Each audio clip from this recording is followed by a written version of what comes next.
Petite vidéo pour vous prévenir, je sors de chez le dermato. J'y vais en moyenne une fois par an ou une fois tous les 2 ans parce que c'est assez compliqué de trouver un bon dermato.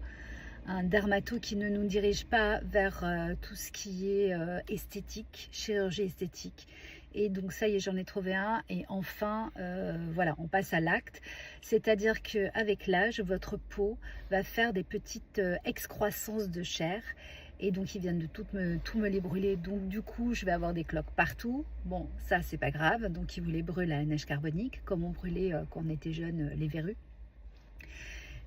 Ça fait pas du bien, c'est supportable, c'est pas super agréable, mais bon voilà, c'est fait. Du coup il me revoit dans 6 mois, mais tout ça pour vous dire que passé un âge, franchement, allez chez le dermato tous les ans pour vos problèmes de peau, et surtout que quand on fait partie de la génération des 50-40 ans, on est les enfants que les parents ne crémaient rarement à la plage. Moi c'était mon cas, on était tout le temps à la plage et mes parents ne pensaient pas à me crémer parce que on n'avait pas pris en considération les maladies de peau, les problèmes, tout ce qui comportait avec les coups de soleil. Donc il m'a bien expliqué de continuer à mettre du 50, que ça soit ici sur le visage et aussi sur le dos des mains, mais été comme hiver. Alors on le sait tous qu'il faut porter du 50 été comme hiver.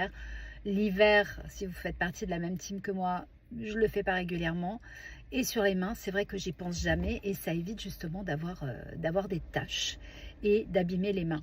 Donc vraiment les rides, c'est le soleil à 100%. Moi, au départ, je pensais que ça valait aussi par rapport à l'hydratation, mais en fait, rien à voir.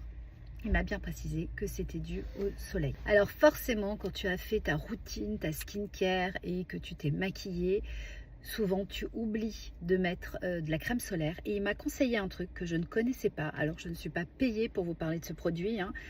Voilà, je l'ai acheté, mais c'est une brume, voilà, que vous pouvez mettre après votre maquillage, que vous pouvez mettre sur vos mains et sur le décolleté.